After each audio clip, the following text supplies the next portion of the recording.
Shalom, apa kabarnya? Puji nama Tuhan, dan kita menjelang tanggal 25 Desember, dan kita sebelum tanggal 25 Desember Gereja JKI SHBC, kami mengundang Bapak Ibu untuk bisa hadir dalam KKR Natal, yaitu pada tanggal 15 Desember jam 5 sore, tepatnya hari Kamis ini. Dan puji nama Tuhan, dan kita berdoa melalui ibadah ini, melalui KKR Natal ini, biarlah banyak jiwa-jiwa yang dimenangkan untuk Tuhan Yesus, dan ada sukacita, ada damai sejahtera. Puji nama Tuhan, dan hari ini kita percaya bahwa Natal membawa sukacita. Amin. Natal membawa sukacita, dan saya percaya bahwa kalau engkau kenal siapa Tuhanmu, engkau datang dengan cara yang benar, dan pasti saya percaya bahwa engkau akan mendapat sukacita Natal. Sama-sama kita mau belajar dari Matius 2 ayat 10 dan ayat 11. Kita buka sama-sama semua dari Matius 2 ayat 10. Dikatakan di situ, ketika mereka melihat bintang itu, sangat bersukacitalah mereka. Siapa mereka? Orang-orang Majus. Ini cerita mengenai orang-orang Majus, dan ayat 11 dikatakan, maka masuklah mereka ke dalam rumah itu dan melihat anak itu bersama Maria ibunya, lalu apa? Sujud menyembah dia. Mereka pun membuka tempat harta bendanya dan mempersembahkan persembahan kepadanya, yaitu apa? Emas, kemenyan, dan mur. Saya percaya bahwa Natal selalu membawa sukacita. Amin. Kalau engkau hari ini, kita masuk tanggal, ya kita sekarang tanggal berapa ya? Tanggal 11 Desember ya.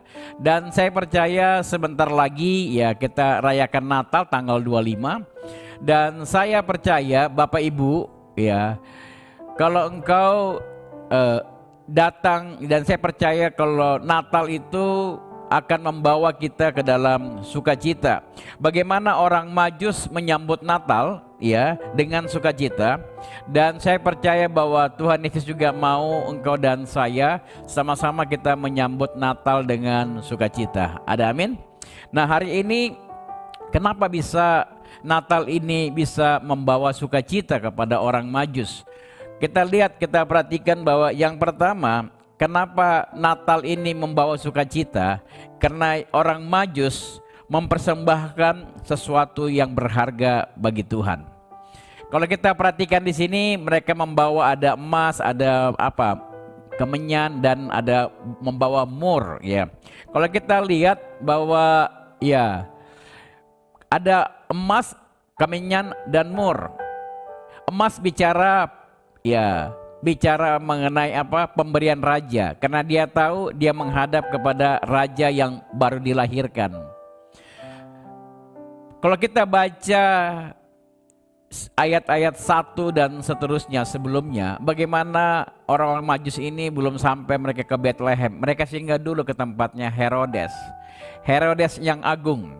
Dan kita tahu semua bahwa Herodes kaget sekali waktu ditanya sama orang Majus, di manakah raja orang Yahudi yang baru dilahirkan. Dia kaget, dia takut. Kenapa? Karena dia bukan raja bohongan, dia cuma raja bohongan, raja boneka. Dia bukan orang Yahudi. Kalau kita perhatikan, dia hanya orang Edom, ya, keturunan Edom, bukan orang Yahudi. Makanya dia ditempatkan sebagai raja boneka oleh kerajaan Roma ya, tapi kekuasaannya terbatas. Makanya orang-orang Majus waktu bertemu dengan Raja Herodes yang agung, mereka tidak membawa persembahan. Tapi pada saat mereka datang menghadap kepada Yesus, raja orang Yahudi yang baru dilahirkan, mereka membawa emas. Emas itu adalah sesuatu persembahan yang diberikan kepada raja. Itu bicara logam mulia, logam yang mahal. Raja posisinya mahal. Makanya kalau kita perhatikan di sini bahwa Herodes kemudian kaget, terkejut. Ya, bener nggak itu raja Yahudi kalau lahir? Nah, dan kalau kita perhatikan di sini, kenapa orang-orang Majus ini begitu bersukacita bertemu dengan Tuhan Yesus? Karena dia tahu dia sudah mempersiapkan segala sesuatunya. Dia ketemu raja, dia bawa emas. Dia ketemu penghormatan, ya engkau gak bisa datang kepada raja dengan tangan kosong, gak bisa, ya. Engkau tidak bisa datang menyembah raja kalau tidak bawa sesuatu. Nah, jadi kalau mereka bawa emas, wajar. Kenapa? Karena mereka sudah, kalau kita lihat, mereka bertemu dengan seorang anak raja. Mereka mengikuti bintang yang ada di timur. Bintang itu menunjukkan sesuatu bahwa seorang anak raja lahir. Jadi mereka mempersiapkan sesuatu berupa emas, ya, dan mereka bawa kepada Tuhan Yesus. Yang kedua itu mereka bawa kemenyan. Kemenyan itu apa ya? Dupa, harum-haruman, ya. Itu menunjukkan bahwa pada saat ada ibadah itu kemenyan ini bicara mengenai apa? Imam, bahwa mereka datang kepada Yesus akan menjadi imam yang agung, imam yang besar, imam, ya, yang akan memimpin orang Israel, memimpin anak-anak Tuhan datang menghadap kepada Tuhan. Ini saya bilang hikmat yang dari sorga. Nggak mungkin. Kalau emas oke lah, boleh lah. Saya bisa datang kepada raja bawa emas biasa. Tapi mereka bawa kemenyan. Ini menunjukkan bahwa dia tahu, dia percaya Yesus akan menjadi imam. Dan yang ketiga dia bawa apa? Mur. Mur itu ada minyak mur. Itu biasa dipakai untuk membalsam orang mati. Aneh kan? Masa datang kepada anak kecil membawa mur? Tapi ini juga saya percaya hikmat yang Tuhan berikan kepada orang-orang Majus. Karena dia tahu Yesus suatu saat nanti dia hidup untuk manusia dan dia mati untuk manusia. Keren ya? Dan saya percaya ini semua hikmat yang Tuhan berikan kepada orang-orang Majus pada saat mereka bertemu, pada saat mereka datang di hari Natal, pada saat mereka datang. Jadi kalau kita baca Alkitab, kita lihat ada 3 persembahan. Tapi dengar baik, saya percaya bukan cuma itu persembahan daripada orang-orang Majus. Bukan cuma itu. Kalian tahu mereka berasal, ada yang katakan mereka berasal dari timur. Timur itu ada yang bilang Persia, ada yang bilang apa ya? Ada yang dibilang Arab yang bagian bawah, Arab Selatan. Tapi taruhlah misalnya dia datang dari Persia. Persia itu Iran Teheran. Kalau kita hitung dari Teheran sampai dengan Yerusalem, itu perjalanan kurang lebih sekitar berapa? 2000 km. Pulang pergi 4000 km. Bayangkan, saya kebayang waktu dia berjalan mungkin naik onta, saya nggak tahu. Dulu belum ada pesawat, belum ada kereta, belum ada motor. Naik onta, ini 2000 km naik onta udah kebayang tuh pantat. Betul? Naik onta 2000 pulang pergi PP 4000. Itu 4 bulan naik onta. Kalian pikir setiap kota ada hotel? Nggak ada hotel, tidur di tenda. Dan ini saya bilang satu pengorbanan yang besar bagi seorang Majus untuk datang. Kalau dia datang dari Iran, taruh dari Iran, itu dia menghabiskan 4 bulan. Apakah orang-orang Majus ini nggak punya kerjaan? Saya percaya dia bukan pengangguran. Saya percaya dia pasti punya keluarga. Saya percaya banyak sekali yang dia korbankan. Bukan hanya emas, kemenyan dan mur, bukan. Dia datang kepada Tuhan, dia menyembah Tuhan, dia bawa segala persembahan, dia datang kepada Tuhan. Dan saya percaya penyembahan daripada orang Majus bukan pada saat dia bertemu dengan Yesus, pada saat ontanya mulai melangkah dari tempatnya, itulah penyembahan dia. Pada saat ontanya itu mulai bergerak, ya. Ada yang bilang orang Majus itu 3. Dari mana orang Majus itu 3? Ada yang sebutin namanya, ada 3 orang Majus. Saya bilang, hei, bagaimana engkau bisa berjalan 4000 km, ya kan? Melintasi daerah-daerah Arab, padang pasir di sana, hanya dengan 3 orang digorok di sana. Coba ya jalan sekarang dari Persia, lewatin Irak, masuk Suriah, udah ketahan sama ISIS tuh. Udah kepotong sama ISIS, betul nggak? Betul, artinya nggak mungkin dari daerah Arab itu daerah perang semua, nggak mungkin orang bisa berjalan cuma 3 orang, nggak masuk di akal. Mereka berjalan minimal mungkin 30 orang, 50 orang mereka berjalan. Bagaimana dengan logistiknya? Apakah mereka nggak makan selama 2 bulan? Pergi 2 bulan, pulang 2 bulan, apa nggak makan? Saya percaya logistiknya udah banyak.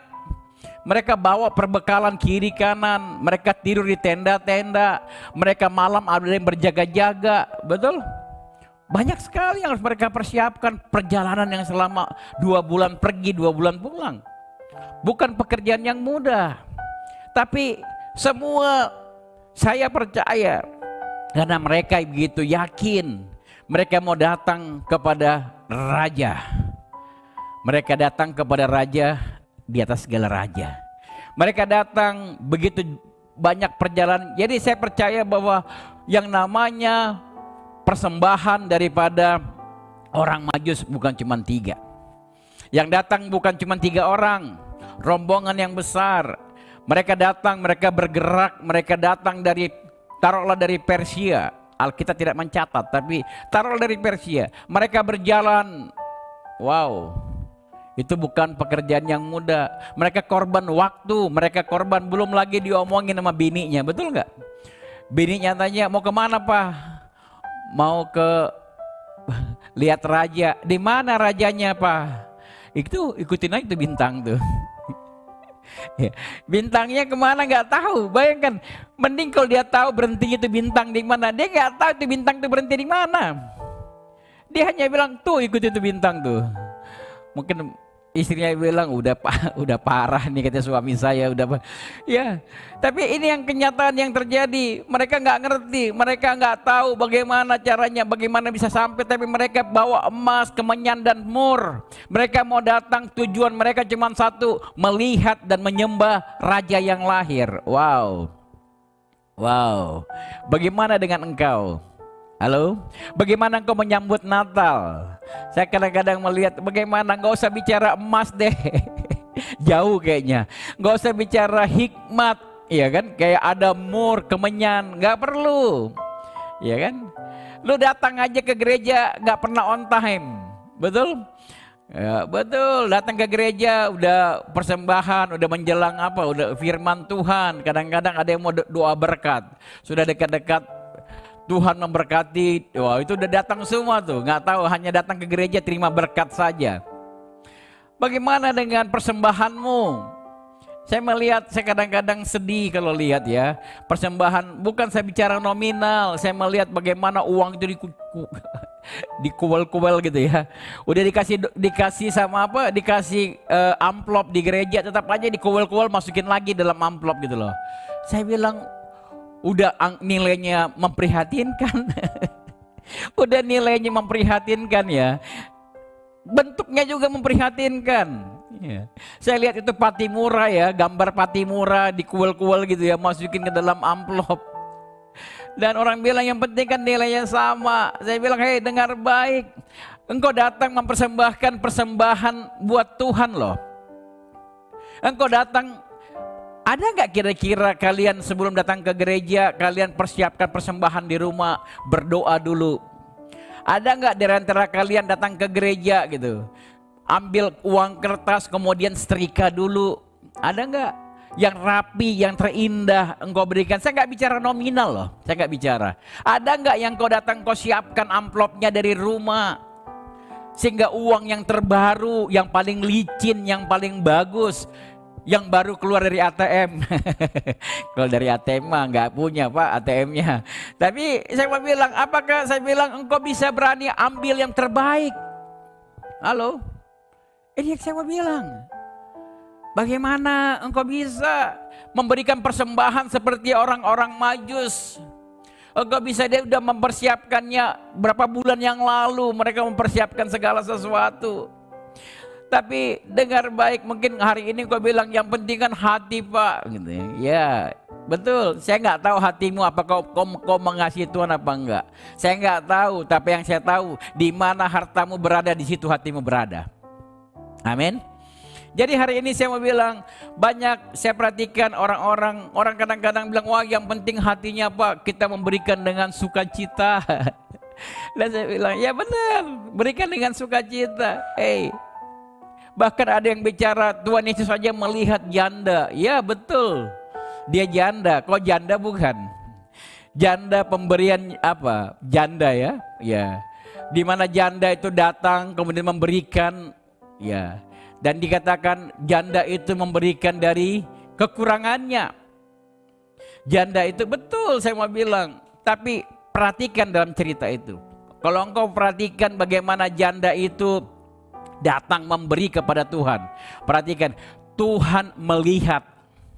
Amin. Tuhan melihat pada saat janda itu berjalan. Tuhan melihat pada saat janda itu merogoh kantongnya. Tuhan melihat pada saat janda itu memasukin koin itu ke dalam persembahan. Ya, dengar baik. Tuhan tidak melihat engkau pada saat engkau hanya berdoa. Tuhan tidak melihat engkau pada saat engkau memuji-muji Tuhan. Haleluya, haleluya, haleluya. Tapi Tuhan juga melihat pada saat engkau memberikan persembahan. Dan Tuhan tahu berapa nominalnya. Halo? Belajar, saya mau doa buat engkau hari-hari ini. Mungkin hari-hari ini engkau hidup begitu susah, atau engkau mendapatkan uang dengan begitu susah. Dan saya berdoa sama Tuhan supaya engkau dipermudah engkau mencari uang, supaya engkau agak tidak pelit datang kepada Tuhan, enggak hitung-hitungan kepada Tuhan. Kita lihat bagaimana orang Majus ini datang. Enggak usah bicara lah masalah emas, jauh dari lo. Betul? Enggak usah bicara mengenai apa kemenyan, mur, pakai hikmat, enggak usah lah. Tapi engkau datang kepada Tuhan, engkau mempersiapkan sesuatu untuk Tuhan. Bagaimana dengan Natal ini? Apa yang kau persiapkan buat Tuhan? Halo? Apa yang kau persiapkan buat Tuhan? Ya. Jadi makanya saya bilang hari ini, mungkin hari ini engkau sebagai pelayan Tuhan, mungkin orang-orang yang tahu, engkau tahu firman Tuhan, tapi engkau tidak mampu lakukan. Belajar dari orang Majus. Belajar dari orang Majus. Ya, jangan pelit. Halo? Bilang sama sebelahmu, jangan pelit lo. Ya, jangan hitung-hitungan nama Tuhan. Haleluya. Karena Dia Allah Tuhan yang mampu memberkati hidupmu. Dan hari ini saya mau bilang bagaimana engkau datang kepada Tuhan. Yang pertama, bagaimana engkau memiliki sukacita. Yang pertama, bagaimana engkau memiliki sukacita. Kalau engkau yang pertama memberikan yang terbaik bagi Tuhan. Karena dikatakan berbahagialah orang yang memberi daripada menerima. Kalau engkau datang Natal hari ini penuh dengan sukacita, persiapkan yang terbaik bagi Tuhan. Saya nggak tahu apa yang menjadi persiapan engkau bagi Tuhan. Haleluya. Makanya hari ini engkau dengar firman Tuhan, jangan keraskan hatimu. Jangan katakan, oh ini mah firman buat tetangga saya. Oh ini mah firman bukan buat saya. Saya nggak tahu, mungkin hari ini kau seorang hamba Tuhan, tapi kau menjadi hamba Tuhan yang pelit. Haleluya. Dan hari ini yang kedua, kenapa ada sukacita kepada orang Majus? Yang kedua, kalau kita perhatikan, orang Majus tahu siapa yang mereka sembah. Oh haleluya. Dia tahu itu adalah raja di atas segala raja. Dia tahu apa pengorbanannya tidak berarti dengan apa yang Tuhan berikan dalam hidupnya. Ya, saya mau bilang, dia tahu siapa yang dia sembah. Yang duluan memberkati hidupmu sebelum kau memberkati dia. Kalau engkau tahu orang Majus ini, kalau kita lihat orang Majus itu datang membawa emas dan mur. Coba kita lihat ayat 11-nya. Apa yang dikatakan ayat 11 di situ? Ya. Maka masuklah mereka ke dalam rumah itu dan melihat anak itu bersama dengan Maria, ibunya. Lalu apa yang dikatakan? Orang ini mereka sujud menyembah. Oh, ini saya mau bilang. Jadi dia datang dengan apa? Kerendahan hati. Dia datang dengan apa? Kerendahan hati, dia sujud. Engkau tahu apa itu sujud? Mungkin orang Kristen susah untuk diajak bersujud. Sujud itu bagaimana? Ya mungkin kita lihat saudara-saudara kita yang sembahyang ya, yang dengan cara mereka, di mana jidat mereka itu nempel. Halo? Tangannya nempel, jidatnya nempel ke tanah, itu sujud. Apa yang dilakukan orang Majus? Mereka sujud menyembah. Bagaimana dengan engkau? Ya. Makanya saya mau bilang, mereka datang ke sujud, bicara dengan kerendahan hati, dia tahu siapa yang dia sembah. Bagaimana dengan kita, kadang-kadang kita mau angkat tangan aja malu datang. Kita mau ngangkat tangan kita di hadapan Tuhan aja kita malu, kelihatan sama kiri kanan. Tapi apa yang dilakukan orang Majus, mereka sujud. Mereka taruh jidatnya itu dia. Ya betul. Ini adalah penghormatan, ini adalah penyembahan. Dia buka semua itu emas, kemenyan dan mur. Sebelumnya dia sujud menyembah. Kenapa dia bisa sujud? Karena dia tahu siapa yang dia sembah. Mungkin hari ini engkau nggak tahu siapa yang kau sembah. Mungkin hari ini engkau nggak kenal siapa yang kau sembah. Sehingga hari ini saya mau bilang, kalau engkau tahu siapa yang kau sembah, kualitas penyembahanmu akan meningkat. Ya betul. Kalau engkau tahu siapa yang kau sembah, saya mau bilang, engkau tidak pernah jemu-jemu berdoa kepada Tuhan. Engkau gak sadar, engkau datang kepada Tuhan, kau sembah dia. Pas kau lihat, ya iyalah, udah jam berapa ini? Kalau kau sujud, kau tahu siapa yang kau sembah. Saya mau bilang ya, saya bilang engkau gak hitung-hitungan sama Tuhan. Ya mungkin hari ini engkau hitung-hitungan sama Tuhan. Wah udah 10% Tuhan, masa lebih lagi Tuhan? Saya aja gak cukup Tuhan. Ya ada yang bilang sama saya, gimana saya mau ngasih perpuluhan Tuhan? Nggak ngasih perpuluhan aja saya kurang. Saya bilang kurang kau karena nggak kasih perpuluhan. Tapi saya percaya Tuhan kita Tuhan yang mencukupi, amin. Ya Tuhan kita Tuhan yang mencukupi. Saya percaya Tuhan kita tahu setiap kebutuhan kita. Ini yang saya mau bilang hari ini.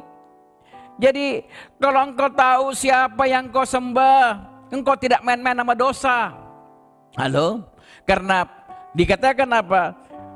Berikanlah tubuhmu sebagai persembahan yang kudus. Engkau gak main-main sama dosa kalau kau tahu siapa yang kau sembah. Makanya hari ini saya mau bilang, dengar baik, engkau dengar firman Tuhan. Hari ini jangan keraskan hatimu. Engkau datang kepada Tuhan, kau bawa apa, saya gak tahu apa yang kau siapkan. Apa yang kau siapkan bagi Tuhan hari-hari ini? Apa yang kau siapkan bagi Tuhan? Saya gak tahu. Untuk Natal ini engkau datang kepada Tuhan, apa yang kau persiapkan? Mungkin engkau persiapkan emas dan mur, atau engkau mempersiapkan sesuatu untuk perayaan, atau mungkin engkau sebagai panitia Natal di gerejamu, saya nggak tahu. Apa yang kau persiapkan? Apa yang kau korbankan datang hari-hari ini kepada Tuhan? Dengar baik, saya begitu percaya bahwa setiap langkah daripada orang Majus itu adalah penyembahan dia datang kepada Tuhan. Penyembahan dia bukan pada saat dia hanya tunduk sujud kepada Tuhan, tapi dia mulai korbankan setiap waktunya. Dia korbankan setiap apa yang dia korbankan, itulah menjadi persembahan bagi Tuhan. Haleluya. Makanya hari ini dengar baik, kita belajar daripada orang Majus. Kita mau belajar dari dia. Jangan hitung-hitungan sama Tuhan. Kalau Tuhan mau hitung-hitungan dengan lo, kayaknya udah habis deh. Kalau kita menghitung kebaikan Tuhan, makanya ada satu lagu yang tadi kita nyanyikan luar biasa. Bila ku buka mataku dan lihat wajahmu, aku terkagum. Dia katakan, bila ku buka mataku dan lihat wajahmu Tuhan, aku terkagum. Bila ku lihat hidupku, dia katakan, dan karya tanganmu, ku tersanjung. Ini lagu luar biasa, saya bilang. Lagu luar biasa. Dimana kalau kau buka matamu, engkau lihat wajahnya Tuhan, engkau lihat hidupmu, bagaimana Tuhan bekerja menolong engkau. Dan saya mau katakan, engkau pasti terkagum. Masalahnya engkau gak kenal dia siapa. Masalahnya engkau gak pernah tahu dia siapa, makanya lu hitung-hitungan sama Tuhan. Ya, lu masih hitung-hitungan sama Tuhan. Baru aja mau korban, baru diomongin dikit berhenti pelayanan. Baru diomongin dikit tersinggung berhenti pelayanan. Saya mau bilang, Tuhan mendidik engkau menjadi bukan Kristen-Kristen hamba-hamba Tuhan yang cemen. Tuhan mau engkau datang seperti orang Majus. Apa yang dia hadapi begitu berat, tapi dia datang kepada Tuhan. Apa yang dia hadapi dalam perjalanan, tapi dia terus datang kepada Tuhan. Begitu banyak rancangan-rancangan orang jahat kepada dia, tapi dia terus berjalan kepada Tuhan.